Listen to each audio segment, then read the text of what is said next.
We're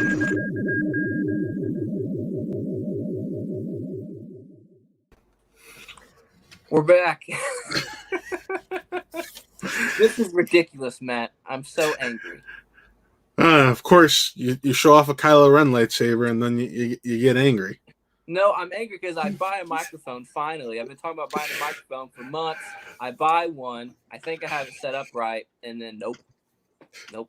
It might just be your computer. It might just be your computer. Let's hope it's just the computer, because you were talking about getting a new one anyway. So if it's just but jeez. Okay. Anyway, you were telling a story about how your pop took you to see Star Wars in theaters back in 1997. Yeah, I was barely alive.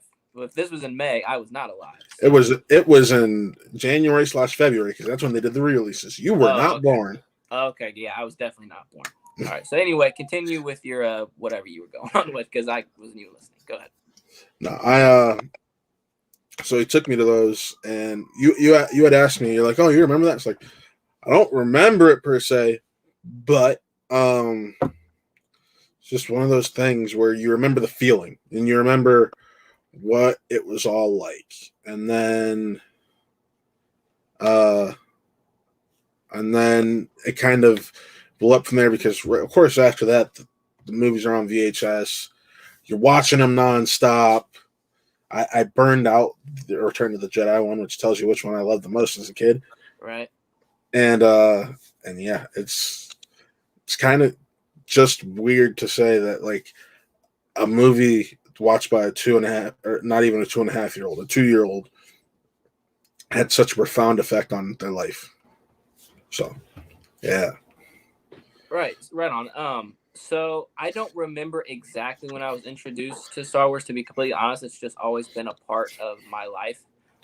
I do have one specific memory, is when I went and saw Revenge of the Sith. I actually had a baseball game that day, and I was like in my uniform, ready to go. And my dad set me aside. He's like, "We're not going to your game." And I like started bawling. I was like, well, "Why not? Like, baseball? Like, why are we not going to my game?" Like, I was ready, like had my mitt, everything. Little Toby's mad at first. Yeah, I remember like being like really upset that I wasn't going to my game. It's like, no, we're gonna go see Star Wars. And at the time, I don't even think I remembered what it was, right? Like, I was just like, okay, all right, fine, let's go. So I saw Revenge of the Sith in the theater with my little brother, which, believe it or not, my little brother, who at the time was, I want to say 5. Wait, I thought you were the youngest boy. No, I have a younger brother as well. But he was 5, and he fell asleep during the Mustafar battle, and I never ever let him live that down, because like that was like, younger brother sounds like a bitch. No, Dustin's great. But he was 5 years old. He was in a theater for the first time, and he fell asleep. But anyway, no excuses. No, that's my earliest memory with Star Wars, and ever since then, it's always just been a big, huge part of my life. I mean, after that, I remember checking out Star Wars books from the library. I eventually watched the original trilogy, or maybe I even watched the original trilogy before I saw Revenge of the Sith. I honestly don't remember. It's always been there, right? So like the big twist in Empire, like I don't remember that being a twist for me. I just always knew, right? Right. But no, after seeing Revenge of the Sith in the theater, that's really, I think, when my fandom really kicked in. And another thing, my half brother's dad, believe it or not, we were living with him at the time, and we were shopping one day, and he bought me an Anakin figure from Revenge of the Sith, a little 3 3/4 inch figure. And that was like my first Star Wars figure. I want to believe that was my first one. And I still have it. Like, it's in a box somewhere in my closet. Lucky you, all my stuff got thrown away. Yeah, it's one of those, if you like pinch the legs, like he has like a karate chop. Yeah, the saber swing. Yeah, I remember having that. Yeah, that was my first figure, and now like I'm staring at my Black Series collection right now. And like I said, I hope we do, some collecting videos down the road. But yeah, that was I think my earliest memory with Star Wars. And you kind of inferred earlier that Return of the Jedi was your favorite. Is that correct? So I have 2 lists. I go favorite based off of quality and favorite based off of rewatchability. Favorite based off of quality is without a doubt Empire Strikes Back. But my favorite in terms of what I go to in rewatchability is Return of the Jedi. Whenever my girlfriend and I want to watch a Star Wars movie, there's 3 movies we go to. One of them is she watches with me begrudgingly because I think the film gets a bad rap, and that's Phantom Menace. One is Solo, but the number one film that we go to always is Return of the Jedi. So, is there a specific reason why that's the one? Like, is it just, having Jedi Luke, having, the big battle, the dual battle? You have the battle on Endor, and then you have obviously Vader and Luke and the Emperor. Is there like a specific reason why that's the one? I think overall, as a kid, it was I know as a kid it was because it's when the good guys went out completely. As I've gotten older, I think it's more so about how fun it is. Like out of the original 3, it's the most fun, and I think that's what it boils down to. Yes, this is a Star Wars podcast. He must have caught the hint in the Saber and Saber reels. Like that was. I mean, it's not like we're in the Millennium Falcon or anything right now. Just chilling. No, for me though, it's really hard to pick a favorite because it really depends on my mood, right? Right. Like if I just want to throw on a Star Wars movie, like even then, like I might throw on Phantom Menace. Like I really love Phantom Menace. I might throw on A New Hope. I might throw on The Last Jedi. Like it really just depends on what I want to watch. Gun to my head, I have to pick a favorite. I'm probably gonna pick Empire just because I think Empire Strikes Back is a perfect movie, just beginning to end. It is.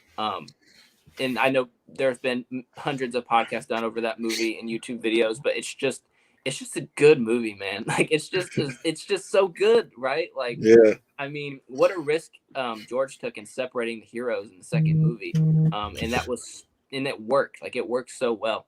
It's kind of like another film that gets shat on all the time. What, Last Jedi? Yeah, because it's a good film. It's a good film. That's my second favorite Star Wars movie. I actually rewatched it a couple weeks ago. If I want to watch a movie in the sequel trilogy, I'm putting on Last Jedi 10 times out of 10. Like my go-to in the sequel, honestly, Last Jedi. As much as I love, so the films that are towards the bottom of my list are the prequels and the Rogue One, the prequels, and the Clone Wars animated film.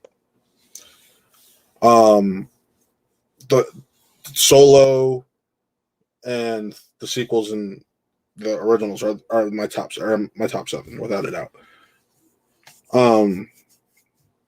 But out of those 7, Last Jedi is probably 7th on that list. I'm not even gonna lie. I like it. Like there's not a single film in those 7 that I don't love. Like I love all of them, but Last Jedi, the differences are like all like razor thin between them basically. Mm-hmm. But Last Jedi I probably rank 7th out of all of it, if I'm going to be honest. I like people say, oh, that's not Luke. Why? Well, because well, that's not how Jedi would act. It's the exact same thing Yoda and Obi-Wan did. Mm-hmm. The only difference was that Luke cut himself off from the Force. Well, Luke wouldn't think about killing his nephew, really, because you just went through all this hell and you're getting visions and whatnot of him going to end everything and ruin everything, and you're not going to sit there and stop and consider for a second, I could avoid this if I do this. Mm-hmm. I like there is a valid reason or valid option or comeback for any of those issues that people have with Last Jedi. Oh, I mean, absolutely. And again, that's another movie that hundreds of podcasts have done it over. I mean, the movie came out 4 years ago, and I'm almost tired of hearing people talk about it. I just love watching it. And what I was going to say is when it comes to the movies, it's not necessarily like the movie itself that I'm like judging. It's the moments that make me like feel like that get me going, right? Like, for example, Last Jedi, I love the movie because of the Kylo Ren and Rey stuff, the Luke stuff. Like, it's just incredible to me. Like, Yeah. the stuff with Finn and Rose, like, take it or leave it. I think it works. I think the whole point of that arc is to give Finn an arc. Like, people who make the argument that Finn doesn't have an arc is ridiculous to me. But that's not what I go to the movie for. I go to that movie because of the Rey and Ben, Kylo Ben, just their relationship, and as well as seeing Luke go through his struggles and his conversation with Yoda might be a top 5 moment for me in all of Star Wars, including the shows, everything. I just think it's so important because Yoda gives him that lesson that he gave him in Empire of like always looking to the horizon, never looking about where you are in this moment. And that's exactly what he did. And that's why he failed. And then obviously Luke saving the day on Crate is incredible. But what's up, Saul? I mean, Saul, we can go at this if you want. I got no issue, Saul. I love it. See, I mean, as much as I would like to have that conversation, I want to. There are so much other things I want to get to know you about when it comes to Star Wars. Well, you used to watch Collider Live, right? I did, yeah. You know Saul then. I believe I've heard of that Saul, is the Saul, the one who shit, dogs got the bacon. That is the Saul. Okay, wow, nice to meet you, Saul. Anyway, so Return of the Jedi is your favorite. And rewatchability. I would say Empire is probably mine. Maybe The Last Jedi. Like I said, it really just depends on the day. And honestly, I'm tired of ranking Star Wars. Like, I just appreciate all of it, right? And when it comes to, I appreciate all but 3 of them. No, there's only 3 of them I can say I could never watch again and be fine. See, I know you're probably talking about Attack of the Clones, which there are moments in Attack of the Clones that I adore. The last 30 minutes is great. It's everything before it. No, I think the Obi-Wan being a spy investigating, the tomfoolery on Kamino and the whole clone thing, I think that's really good stuff. But I'm gonna guess the other one's Rogue One. You don't like Rogue One, do you? Once again, a film I only like the last 30 minutes of. See, I mean, I understand that perspective because the third act is incredible. Like, it's some of the best Star Wars that ever Star Wars. But I love Jyn Erso as a character. Switch these out real quick. Oh, in the middle of the podcast, you put up your super duper Blu-ray collection. Wow. Super duper 4K collection. See, I almost bought that, but I have Disney Plus, and I know that I like my physical media, but it's on sale right now. It was on sale for like $150 just a couple weeks ago. See, you're trying to get me to buy lightsabers. Now I have to buy another computer because it's jank, and now you want me to buy a 4K set. I was just saying. Anyway, so I guess we can stay on the conversation of like moments. Like, do you have a favorite, or maybe a top 2, 3 favorite moments that could be in the shows, the movies, even the books? So movies will probably dominate this conversation. I did something like this with the guys over at We Have the High Ground a couple months back, and for movies, my number 1 moment will always be the Luke and Vader fight from Episode 6. That is the moment for me. Just the one part, especially when it's nothing but their silhouettes, and you see the red and the green clashing, and it's just goosebumps every time. And the score behind it, the operatic section behind it, I love it. Number 2, I would honestly have to. It's probably number 2 is probably Duel of the Fates. We're doing saber fights specifically, and I'm not gonna lie. I'm the guy, considering I have over 15 lightsabers, who will say my tops are dominated by saber fights for the most part. Duel of Fates, without a doubt. And number 3, this isn't a saber fight per se, but when Rey summons the saber in Episode 7. I get goosebumps every time. That's such a good moment, man. Oh, boy. See, I remember watching that in the theater and thinking it was going to go to Luke. I think a lot of people thought it was going to go to Luke. And so, but when Rey caught it, man, that's such a good moment. But for me, I would probably throw in the "I am a Jedi, like my father before me" moment. See, that's all that's connected to that. Right. Yeah, I would kind of put it into that one scene as well. I would say Yoda on Dagobah pulling the ship out of the water, and I don't believe it. That is why you fail. Like, oh boy, see, just saying it out loud gave me goosebumps because like it's just again that movie's perfect, but that particular moment is such an important one in Luke's journey becoming a Jedi. Because he sees everything as just like crude matter, right? As like I have to lift this rock, I have to do this. Oh my God, that ship is so big. There's no way, right? And then Yoda's like, you fail because you don't believe, and that's just such an important moment in really the whole saga, right? But it's a curveball I'll throw at you, but the entire last, I'd probably say 10 minutes of Siege of Mandalore. So the Yeah, ship that's crashing, not a curveball. That is. Ahsoka staring at the helmets, her dropping her lightsaber, and then a short period of time later, Vader picking it up, Yeah. igniting it, and then seeing the Ahsoka clone helmet in the snow as it fades to black. Oh my God. When I forgot. saw I that gotta the first send. time, I was a mess. Like, oh boy. I forgot. I gotta send you the 4-hour cut of Revenge of the Sith where the guy edits that entire 4-episode arc into the movie and cuts it like perfectly. See, I've heard of that, and I would be interested in checking that out. But personally, I just want the Siege of Mandalore I want the Blu-ray of Siege of Mandalore. Like, I want that, right? Because I mean, as much What's as I up, Joe? love getting excited to watch each episode every single week, that's something that deserves to be one piece of Star Wars. I mean, Just yeah. because the original Star Wars or the original Clone Wars movie was just episodes of Clone Wars smashed together, right? That's why I don't count it as a movie. I don't care it came out in theaters. I don't care. It's Clone Wars episodes 1 through 3, the first 3 episodes. But obviously Lucas wanted to market it out and get people hyped for it, so he put it in the theater. But Siege of Mandalore works better as a movie and as one piece because you can't just sit down and watch the second episode of Siege of Mandalore. Like, no, you have to watch the whole thing. The whole 4. Whenever I watch it, I will admit I watch all 4, or I watch the 4-hour cut, whichever I have time for. Right.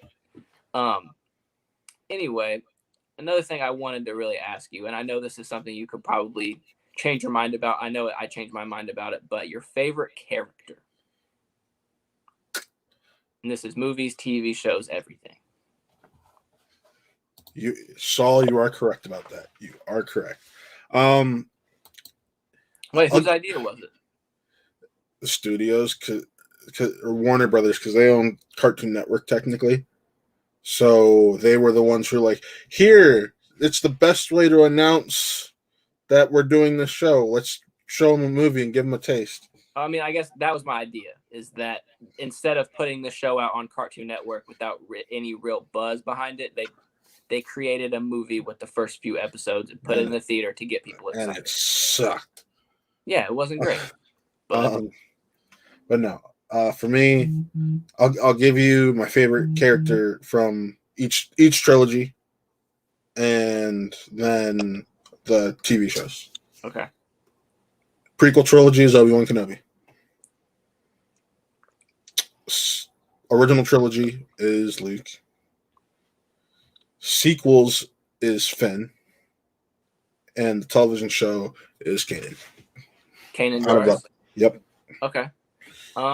See, for me, I mean, I guess I'll do what you did. Prequel trilogy, Qui-Gon Jinn. Original trilogy, Luke Skywalker. Sequel trilogy, Kylo Ren, Ben Solo. And then TV shows, Ahsoka Tano. I think that's like for sure. See, Ahsoka, like, here's Kanan for me. Because he made such an impact for me, because that and you got to remember, Rebels was the first Star Wars content we had since Clone Wars ended. Mm-hmm. And for me, in my mind, that was my first. That was my first content since Revenge of the Sith, because I didn't like, when I was younger, I didn't like Clone Wars at all. I was like, I tried getting into it, tried watching it, and I'm like, this isn't for me. It wasn't until I got older, because and we can all, and everyone will admit this now, even those people who are like, oh, I love Clone Wars, me included. Seasons 1 through 2 are not the best. The show doesn't pick up till partway through season 3 when we finally get to the Mortis arc. From there on, fantastic show, but you got to slug through it a little bit. No, I would agree with that. I didn't find Clone Wars really until I was a little bit older. Yeah. Hold on, let me just read this out loud. So, it's not just 4 episodes sliced together. They rewrote it. The first half of season 1 of Clone Wars was the only time George Lucas wasn't in the writer's room every day as he was on set. Okay, maybe I don't know anything. I thought I watched. Saul is the man. I defer to Saul. I mean, no, I trust him for sure, but I thought I read somewhere or watched a video talking about how those first few episodes came together. My fault, but I guess my point still stands. It didn't work for me, and it didn't work for a lot of people. But anyway, as I was saying, I did not find the show until I was like 18, 19 years old. And you're right. The first couple of seasons are, kind of boring. A lot of political stuff. But you are right. Once the Mortis arc kind of hits, we really get to dig deep into Anakin's character, into Ahsoka's character. The show is excellent from there. I'll be right back. I knocked my cord from behind my computer. Okay. Wow, this has been the greatest first episode ever. My mic doesn't work, my computer doesn't work, and now Matt's having technical difficulties. But anyway, I guess I'll break down why I love each character from each part of Star Wars. Qui-Gon Jinn, I think, is the pinnacle Jedi. I know we don't get to spend a lot of time with them. We only have him in Phantom Menace, but he represents what the Jedi should be. And he left such an impact on me, not only when I was younger, but as an adult, about he saw the flaws in the Jedi, and unfortunately he didn't get to live long enough to be able to kind of change what he wanted to change. Joe Black thinks the Clone Wars show story dragged a lot. It took too long to set up. Yeah.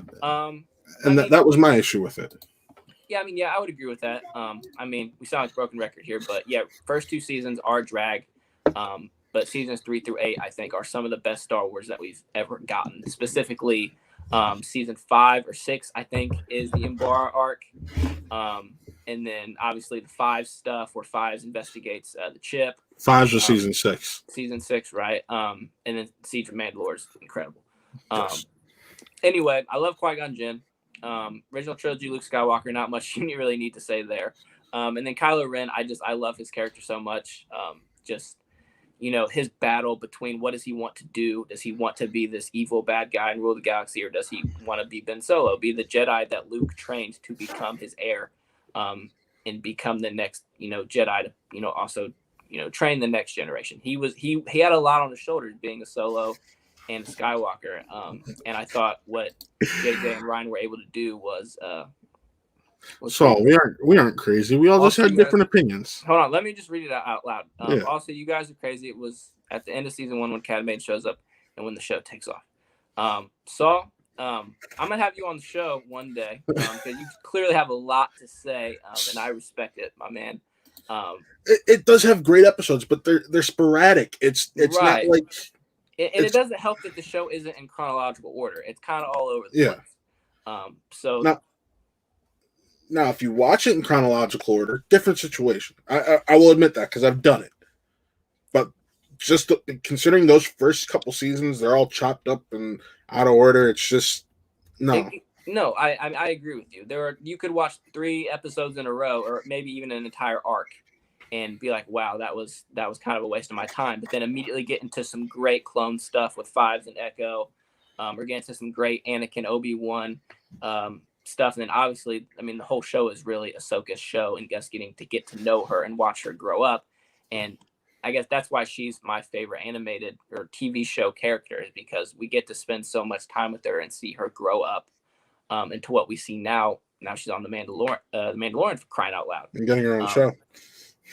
That was, what a moment that was. We all kind of saw it coming because Rosario was rumored to have been cast, and she was obviously wanting to play the role. But the fact that we got her in live action really shows how much the fans love her, because we wouldn't have gotten that if the fans had not embraced her like we did. And now she has her own show in live action. It's pretty incredible. Which keep in mind, people. I know there are still people upset it wasn't Ashley Eckstein or Eckstein, however you pronounce it. I love her, but at the end of the day, she wouldn't be able to pull off live action Ahsoka. Oh, of course. Yeah, I mean, number one, she's really short. Like, she's a Yeah, really small person. it's a different. She has a different body type. Right. Really short. It just the way we had seen Ahsoka presented in Rebels. You're like, okay, we need to focus on someone who brings this. Exactly. The two people I always considered, I was like Brie Larson and Rosario Dawson. Those were the only two I ever considered because they have similar body types, similar enough sounding voices to the adult Ahsoka. It just made sense. No, I mean, I agree with you 100%. I mean, the way I see it, Clone Wars Ahsoka and Mandalorian Ahsoka are like two different characters, right? Like Clone Wars Ahsoka I'm is, still here. just this little child who's growing up in the Jedi Order, surrounded by this war, and the Rosario Dawson Ahsoka is much more mature, wise Jedi, who has her own mission, to find her friend. And so and obviously there's 30 years in between there where she learns and grows, and we see her in Rebels for a little while. But yeah, I would say those two characters are completely different characters in those different time periods. And you didn't have to cast Ashley as the live action version because it wouldn't have fit. And I don't think it would have worked out if they went that direction. No, it really wouldn't have. And this is something like Ahsoka, if we're talking TV shows, is right, like I said, right under canon. That is my girlfriend's favorite character. And for our anniversary this year, it was it lined up around the time our anniversary was around the time they launched her Clone Wars sabers at Galaxy's Edge, and I have a buddy who lives in Florida, and the day they put them out to public, they still had some of the leftover ones from the event the night before, where she had signed the case. So for our anniversary, I got her the signed case Clone Wars Ahsoka Tano set. That's incredible, man. And Jenny, so right now that's at her house on her bookshelf, one of her most prized possessions. And part of me is like, I wish I didn't give those to her because I want them. Okay, see, that's a great segue because I was going to ask you, and I guess we can end on this. Do you have a Star Wars prized possession that you've collected over your years? I don't mean to put you on the spot, but do you got one in mind? Yes, and this is kind of the trade-off that we made.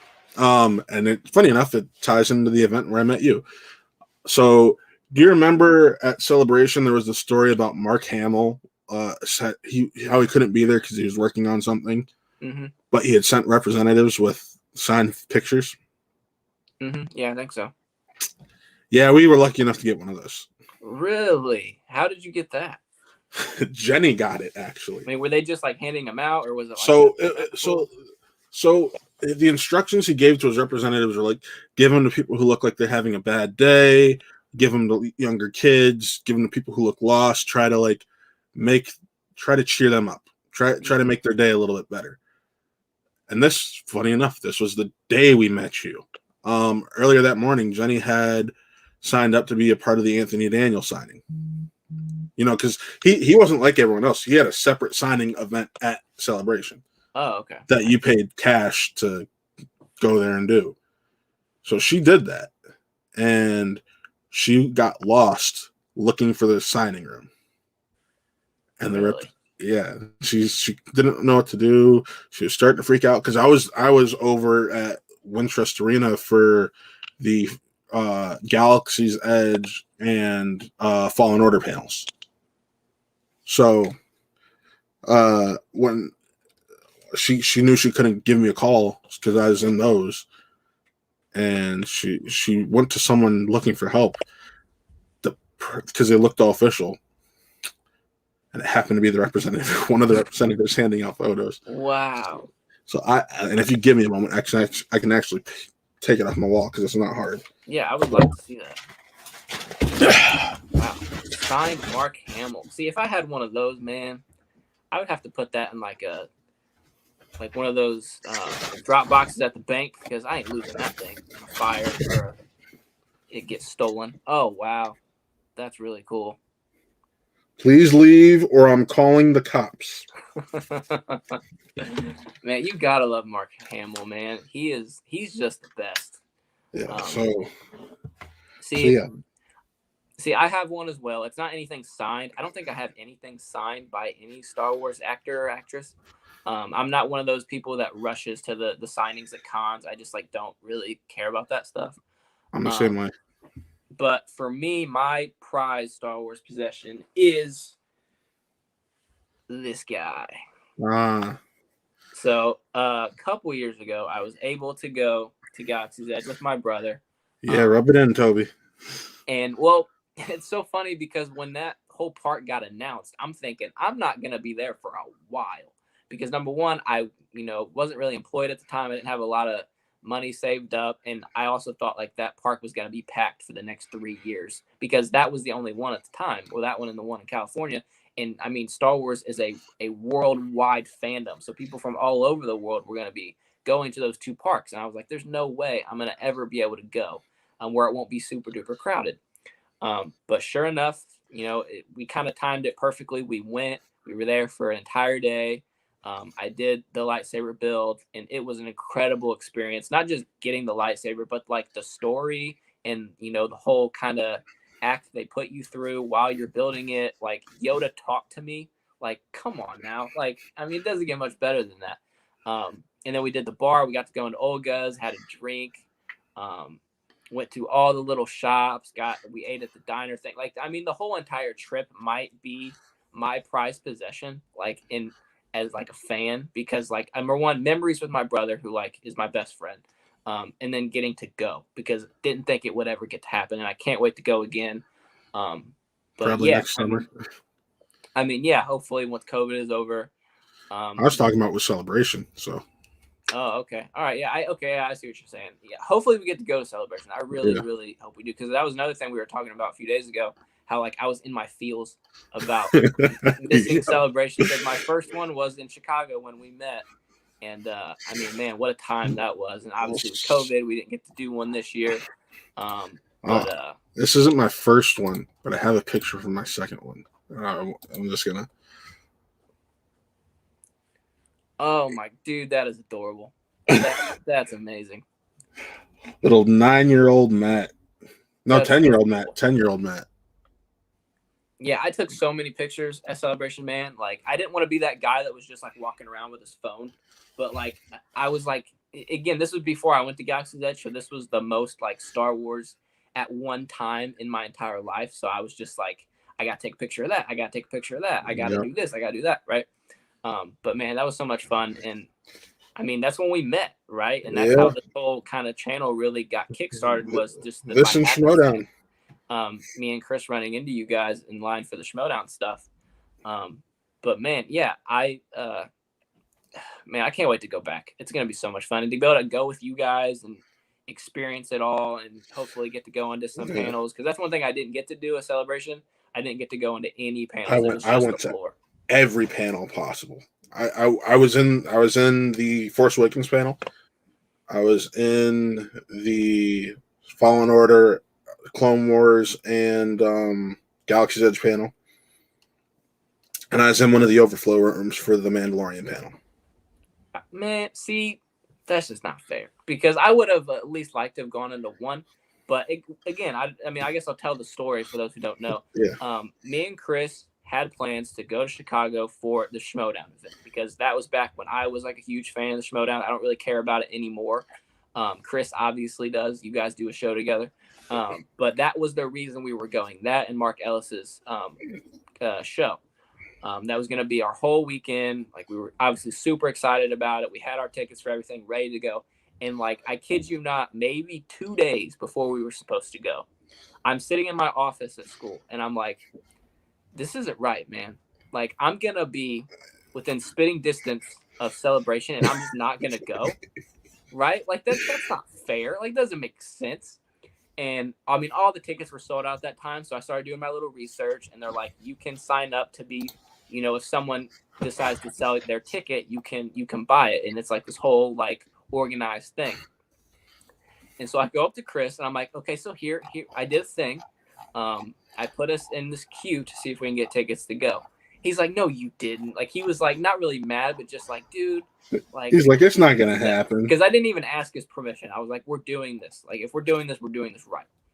But in my mind, I'm thinking we're not even gonna get to go. Like, no one's gonna want to sell their tickets, and if they do, we are not gonna be the ones that get picked to go. And then like 4 hours later, like I get a notification on my phone, like you have purchased 2 tickets to Celebration. And I was like, hey Chris, by the way, you owe me money. I was doing like cartwheels and backflips. I can't even do a backflip, but I was trying to do a backflip. Like, oh my God, I was so hyped. And then that turned into one of the best weekends of my entire life. Like, we went to Mark's show on Thursday night. And then, or maybe it was Friday. I can't remember the days exactly, but and then Friday morning we went to Celebration. We were at Celebration all day. You mean Saturday morning? Or it was Saturday, yeah. Okay, so Mark's show was Friday. Friday. Celebration was Saturday because Schmodown was at night. Correct. Which, by the way, how do you have Galaxy's Edge pictures but not the Filoni on your Facebook? I was gonna pull that up. See, I didn't make a Facebook until last year, and I have not really done anything with it. So there's that. But that is something. I'm glad you reminded me. I did get to meet Dave Filoni. That's another funny story because he was on the show floor, and it was at the very beginning.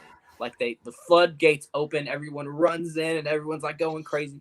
And I'm like trying to take it all in. I'm like, I don't know what direction to go. There's toys over here. There's stuff over here to look at. And then I just see a guy, and I'm like, that's Dave Filoni. And he's like, he's looking at toys like a dweeb, like we all are, but no one recognizes him. Like, people are just walking past them, like they don't see who it is. And I go up to him and I'm like, hey man, big fan. Can I get a quick picture of you real quick? He's like, yeah, sure, man. So we do the picture, and now people are like staring at us. They're like, oh, that's the guy. And then he was bombarded with people like right after we got my picture with him. And so I kind of feel bad because he was like he didn't have his cowboy hat on. So he was like incognito, just trying to enjoy the floor. And then I like pointed him out, and then he got bombarded with people. But yeah, I got a picture of Dave. You're Chris is going to be the one who's going to love me and hate me at Celebration. You'll be more understanding. Because I'm that guy who I'm one of the first people in line every morning because I want to hit the floor quickly to try to knock stuff. Like, basically it's one day you hit the floor to get you get an exclusive. You focus on one exclusive each morning. Like, where is it?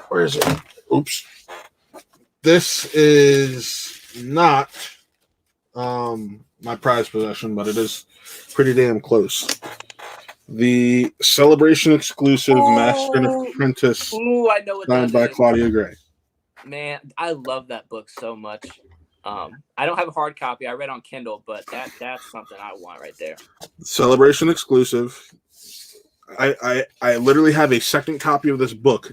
This is only the second time this book has ever been opened. I have a copy for reading just because I don't like opening this. Dude, that's so sick. Because that cover is so beautiful. Yeah, and that cover you can get it on a softback, but that's the only way you can get it hardback. Okay, I gotcha. Because I remember when Light of the Jedi was coming out, they had that special cover for that book, and I didn't end up getting it. But like, I'm a sucker for like special edition hard copies of books because I'm trying to get more into reading the new canon stuff. I read Light of the Jedi. I'm in the process of reading Into the Dark, and I've enjoyed them thoroughly.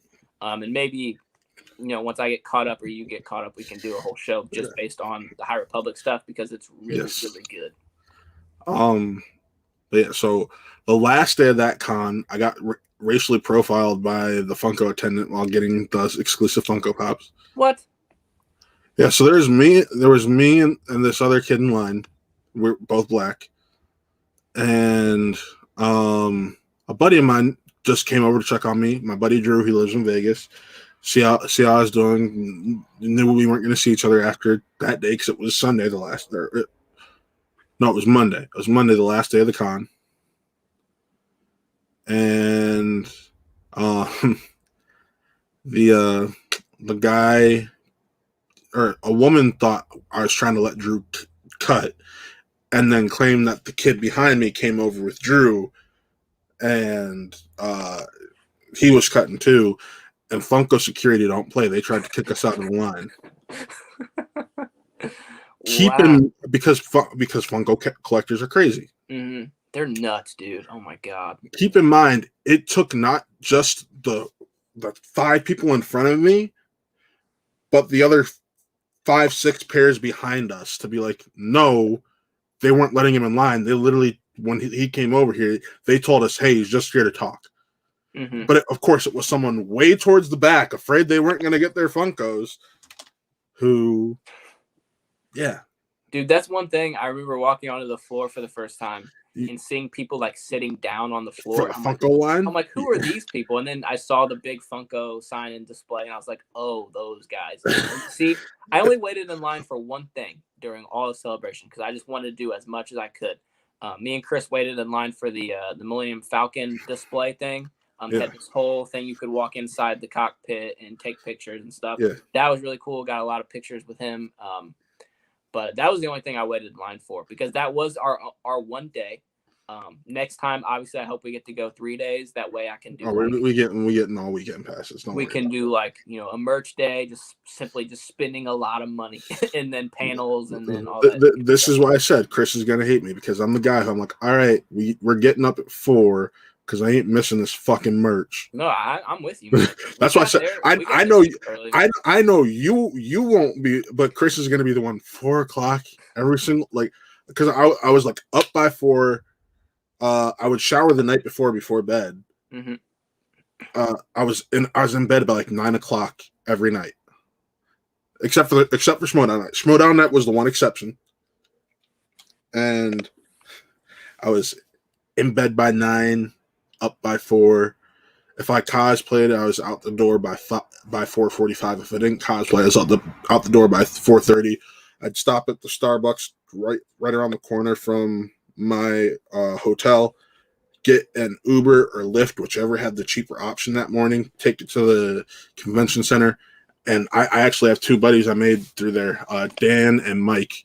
We were always after day 2, because the first day, the Thursday day, I got there early, but I got there early thinking this is before merch because I was like, I got my ticket to the celebration so the episode 9 panel. I'm going early for that. Oh no, if you're going to the panel, you got to go to the one. Fuck. So I rushed over there, and that was after like already 2 hours of waiting. Which, granted, I still got my panel. I got the episode 9 exclusive panel hat in here somewhere, and I gave my buddy. So they gave that first day. If you were in line for the episode 9 trailer, they fed you specialty.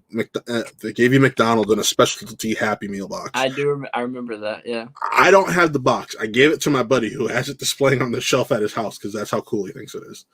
That's awesome. Because no, I remember the day before me and Chris left to go to Chicago was the day that the trailer dropped. And I remember reading all about it that day. People being in line and getting those free hats, and JJ fed them breakfast. But I guess I'll ask you because you were actually there. Like, what was that like? That panel number 1, but then the reveal of the Emperor coming back. Like, was that like one of those like you can't believe that you were there at that moment kind of thing? It was very surreal for me, but it was more surreal that I got to share it with Jen because Jen, when we first started dating, she was like a fresh ball of clay. She'd never seen Star Wars or Indiana Jones or Back to the Future. The only geek-centric franchise she had seen was Harry Potter. That's it. So I was the one who introduced her to all this stuff, and this was our first like big decent sized vacation as a couple. So it was special to her because, and she was bawling because and one of the things she said was thank you because she had thought about not going last minute because she'd just gotten a new job and wanted to make a good first impression. And they're like, no, you have these plans already. Don't worry about it. Go enjoy yourself.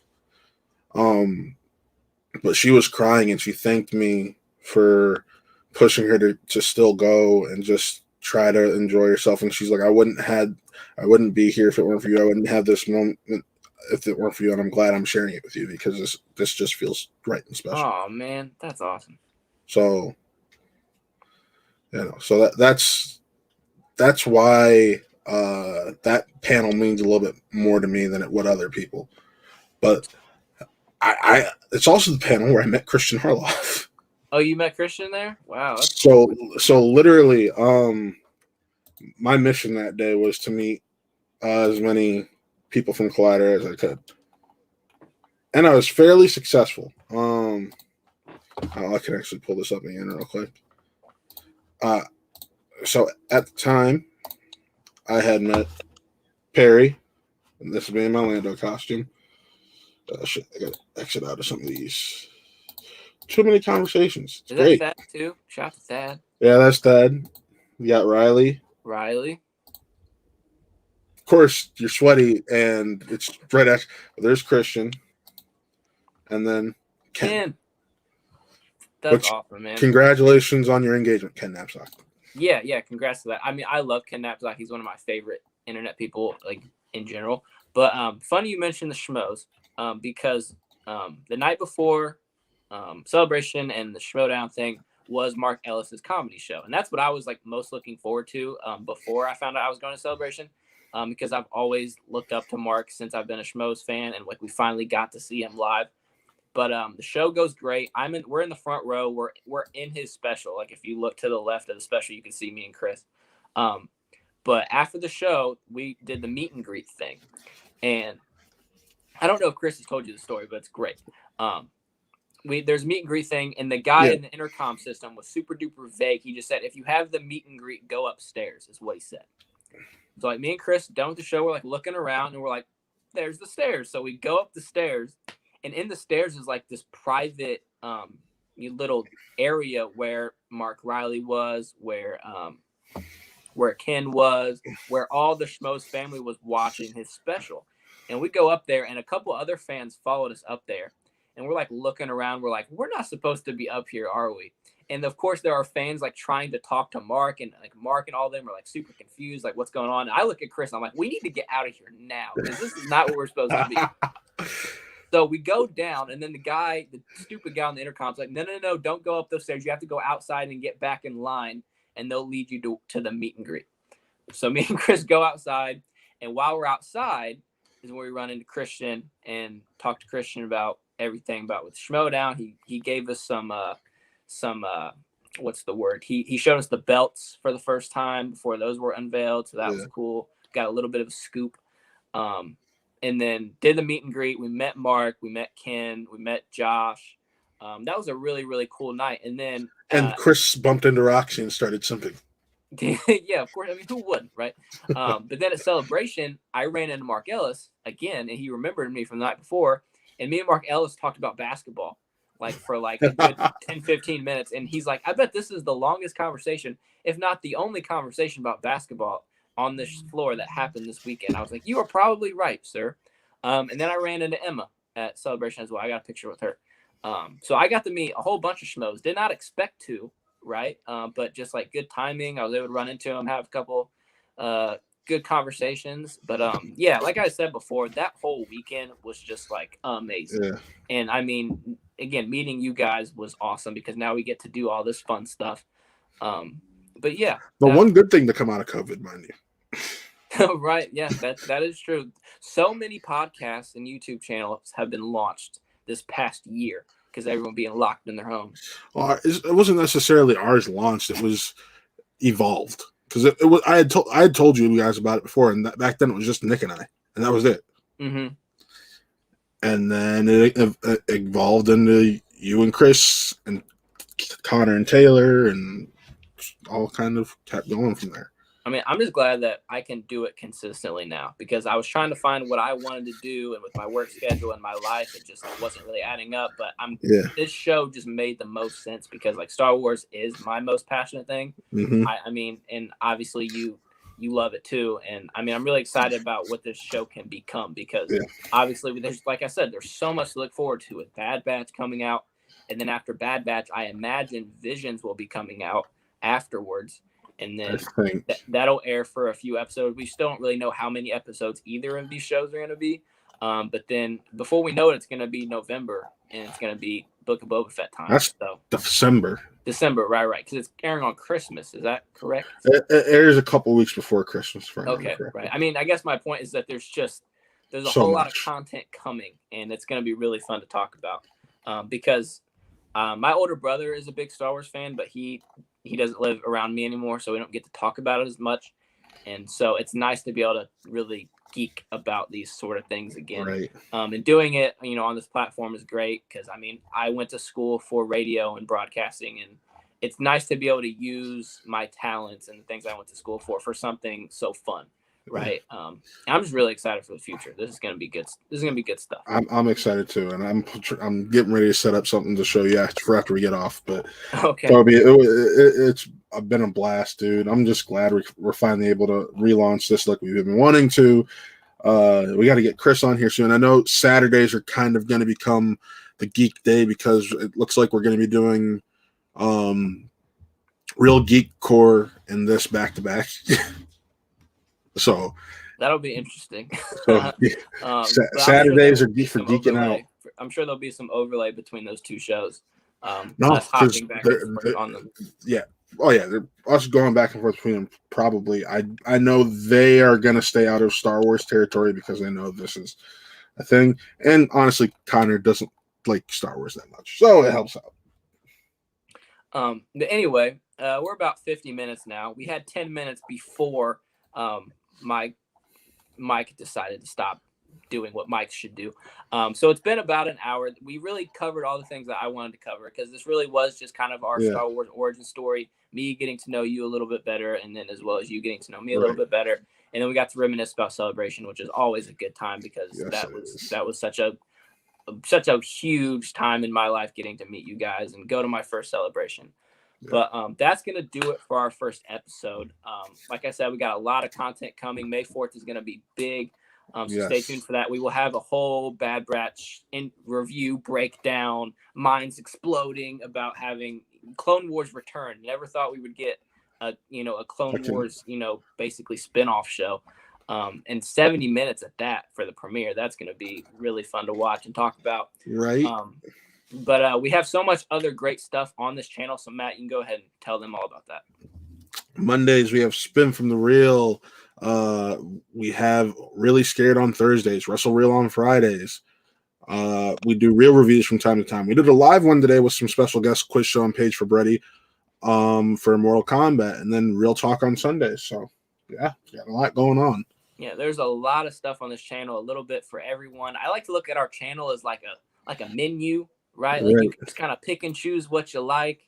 We don't expect you to watch everything, obviously, but if you're a Star Wars fan, check out our new show, Saber Reels. If you're a horror fan, check out Really Scared. And then we also have a lot of Schmodown stuff. If you're into that, shout to Saul. I know that's his thing. But that's better be his thing. He's on it, right? But that is going to do it for Saber Reels. My name is Toby Barkwell. That is Matt. That is Matt Thomas. And we will see you guys next time. May the Force be with you always.